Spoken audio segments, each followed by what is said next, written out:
तुम्हारे 6 बालक मर गए, यहाँ से तुमने स्वप्न देखा होगा। सोई जाओ, कहीं कुछ नहीं। देवकी ने करवट बदल ली।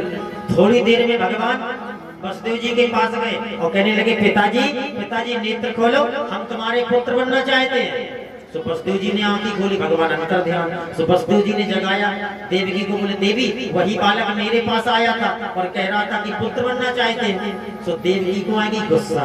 देवकी कहने लगी, तुम्हारी तो घर का मर गया, जैसा तुमने सपना देखा, सो जाओ। दोनों करवट बदल करके लेट गए। कारागार में देवता महाराज प्रकट हो जाते हैं। आज प्रभु की गर्भ की वंदना करने के लिए उपस्थित हो गए। आप लोग भी गर्भ स्तुति कर लें। माता जी बातचीत ना करो, हमें देखा नाती को खिला रही जाने का, भागवत नहीं सुन रहे, या न जानियो तुम देखा नहीं, देखा सबको। थोड़ी देर कम खाओ, अगर आज नहीं सुने हो तो कल माल पूरा सोने मिले। हाँ, ज्यादा सुनती रहो, बस थोड़ी देर और है, 15 मिनट की बात है। स्वागतम कृष्णा शरणागतम कृष्णा,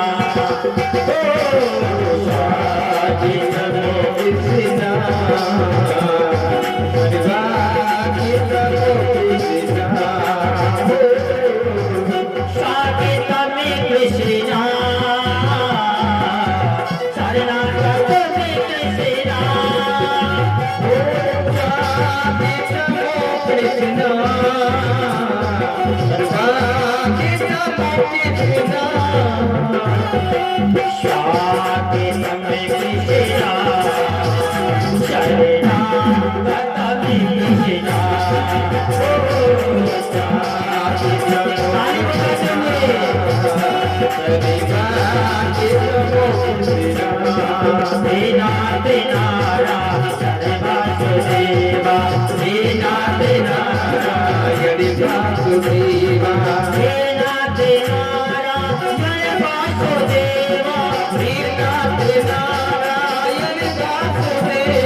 समय चला रहा है, भादों का महीना है, अभिजित नक्षत्र है और अष्टमी तिथि है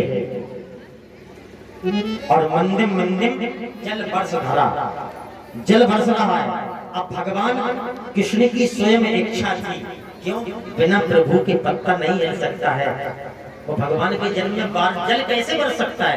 जो स्वयं भगवान की इच्छा थी कि हमारे जन्म में जल बरसे। जल इसलिए बरसाया भगवान ने कि जितने भी मछुआरे थे सब महाराज बाहर बीच रास्ते में अपने अपने पलंग डाले लेटे थे। तो भगवान ने सोचा कि देखो, अगर हमें तो यह गांव से दूसरे गांव में जाना है और हमारे पिताजी लेकर रात्रि में जाएंगे और अगर किसी की भी आंखें खुल गई और याने काऊ ने देख लो तो मामा कंस से शिकायत कर दे, तो हमारी तो बीच ही में गोविंद आया। तो इसीलिए जल बरसा, तो सबने अपने अपने पलंग उठाए, बोले भैया बारिश हो रही, चलो घर के अंदर। सब घर के अंदर घुस गए, बोले बिल्कुल रास्ता साफ है। हाँ, बस अर्धरात्रि के समय वह परमात्मा कंस की कारागार में चतुर्भुजी स्वरूप में प्रकट हो जाता है। ठाकुर जी महाराज की जय हो। तमद भूतम बालक मम भुजेक्षणम चतुर्भुजम शंख गदाय धारयम् श्रीवत्सलक्ष्मं गलशोभिकास्तवम् पीताम्बरं शाङ्गिपयोविशोभिवम्।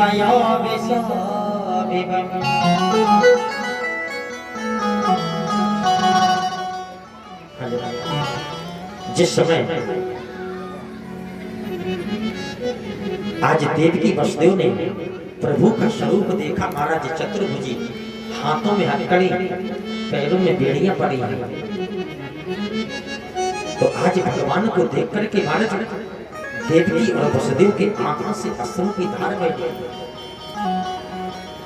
एक घड़े में जल रखा है, लेकिन स्थिति इतनी खराब है कि देखा देवी की वसुदेव ने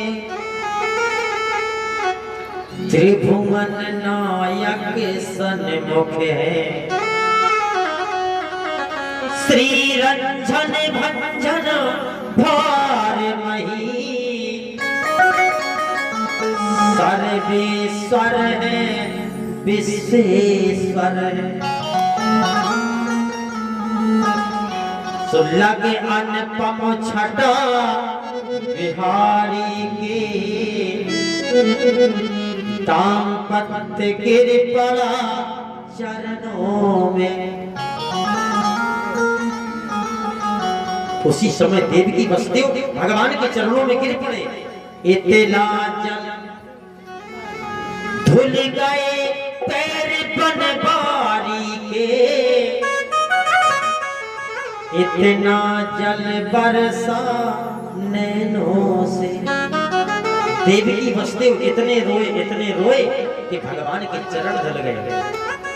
कन्हैया कहने लगे कि पिताजी, हमारा समय कमजोर है, आप हमें यहाँ से गोकुल में छोड़ देना और गोकुल में बाबा नंद के यहाँ कन्या ने जन्म लिया है, उस कन्या को ले आना और मामा मांगे पुत्र तो उस पुत्री को दे देना। वसुदेव जी कहने लगे कि प्रभु, हाथों में हथकड़ी, पैरों में बेड़ियां। बोले इसकी चिंता न करो, सब व्यवस्था हमारे पास है। पहरेदार सो गए, ताले टूट गए, दरवाजा खुल गया और महाराज हाथों की हथकड़ी, पैरों की बेड़ियां भी महाराज टूट गई। छोटा सा सूपा आ गया और अपने सूपा में लाला को लिटा लिया। अब आप लोग यह कह सकते हैं पंडित जी, या बताओ जेल में सूपा का मिलत है क्या? वैसे बात तो पूछने वाली है। अब देखो, हमें तो पता नहीं है। अब जो कुछ जेल में घूमिया हुआ सुबह से पूछ लीजिए जेल में मिलत है कि नहीं मिलत। जेल में सब व्यवस्था है। अपने लाला को लिटा लिया महाराज और वसुदेव जी महाराज देख रहे कि मंदिर मंदिर जल बरस रहा है। तो जैसे ही वसुदेव जी महाराज बाहर निकले, सो शेष जी महाराज ने विचार किया, आज त्रिलोकी का नाथ जा रहा है और अगर भीग गया तो अनर्थ हो जाएगा। सो 1000 फनों से शेष जी महाराज ने छाया कर ली। चले बस दे बुझी गोकुल अंधेरी रात भादों की, अंधेरी रात भादों की। चली बस इसीलिए आप लोग झांकी का भी दर्शन करेंगे। देखो हाथ जोड़ के आप लोगों से प्रार्थना है कि जिसके पास से झांकी निकले आपको जो भी चढ़ाना है आराम से डालना, नहीं तो फेंक के कोई नहीं मारना, क्योंकि नहीं ठाकुर जी महाराज की आंखी में और लग जाए। आराम से शांति से और बैठते जाना, खबर बिल्कुल नहीं करना, क्योंकि अभी तो भगवान जा रहे और उत्सव तो मनाया जाएगा गोकुल में। चली बस बुझी गोकुल अंधेरी रात भादों की, अंधेरी रात भादों की।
जैसे ही महाराज यमुना को पार करने लगे सो यमुना जी बढ़ी, छाती तक आए गई यमुना। से वसुदेव जी ने समझे कि हमें जान मत कि अब तो गोविंद आया।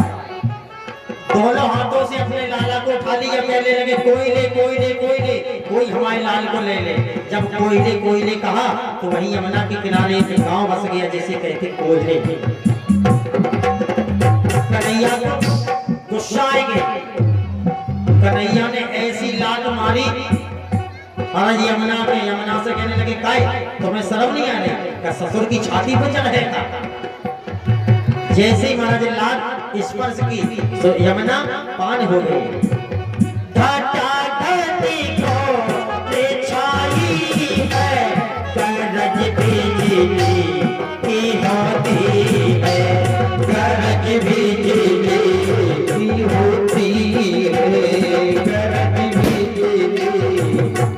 भैया अबे न चला जी बोला का मरवा चांद का,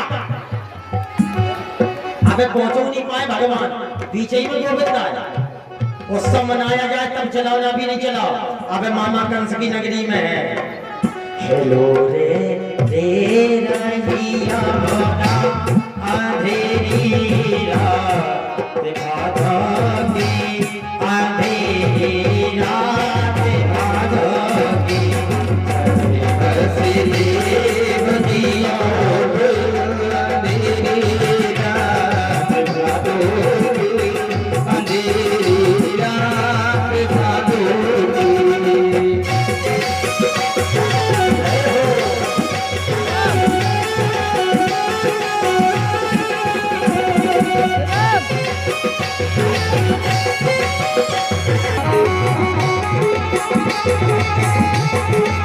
बैठते जाइए, बैठते जाइए।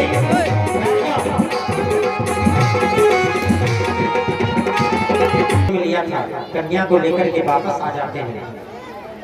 जैसे ही और कन्या ने रोना प्रारंभ किया,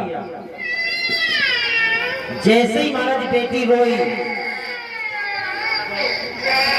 बेटी कहने की बिल्कुल पेनी होता तो महाराज पहरेदार जाग गए, कंस के पास गए, बोले महाराज की जय हो। कंस ने कहा क्या बात है? कहा महाराज देवकी के 8वां पालक हो गया। बोले 8वां हो गया? बोले हाँ। कंस दौड़ करके आया, देवकी ने महाराज बहुत कहा कि भैया ये तो अभी बेटी है 8वीं। कंस कहने लगा ये अभी बेटी है, जब ये बड़ी हुई है तो ये पुत्र बन जाएगा। सामने पत्थर पड़ा था, पत्थर पर महाराज पटकने के लिए जा रहा था, वही देवी हाथ से छूट गई, आकाश मार्ग में पहुंची और कहने लगी कि कंस हमें मारने से तो जिंदा मिलेगा, तेरा मारने वाला तो ब्रजमंडल में पैदा हो गया। अब या तो बात है महाराज मथुरा की, अब चलते हैं गोकुल की तरफ। हाँ चले। नंद जी महाराज के महाराज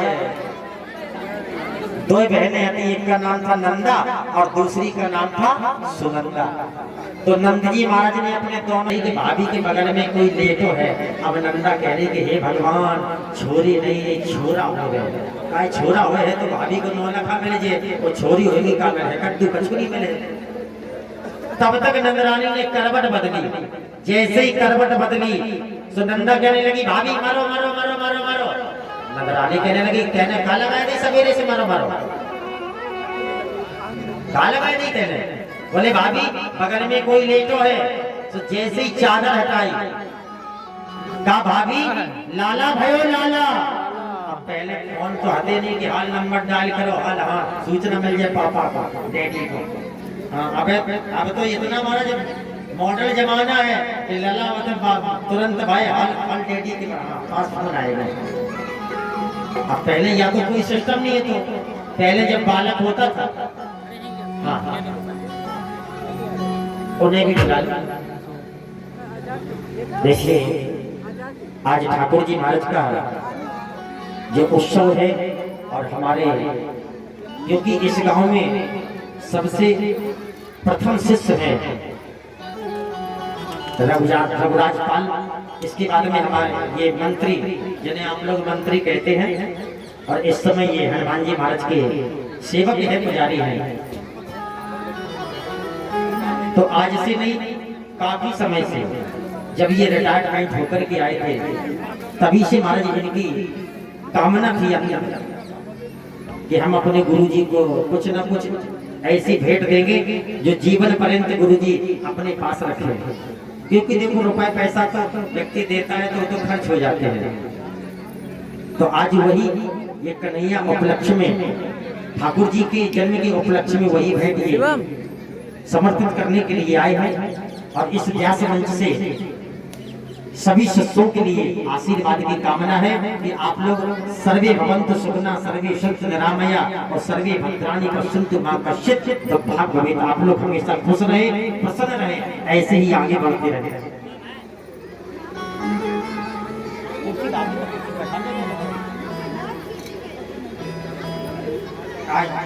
नंद जी महाराज ने इधर देखो, नंद जी महाराज ने जब दान दिया तो नंद जी ने सब कुछ लौटा दिया था। अरे सोने चांदी सबका दान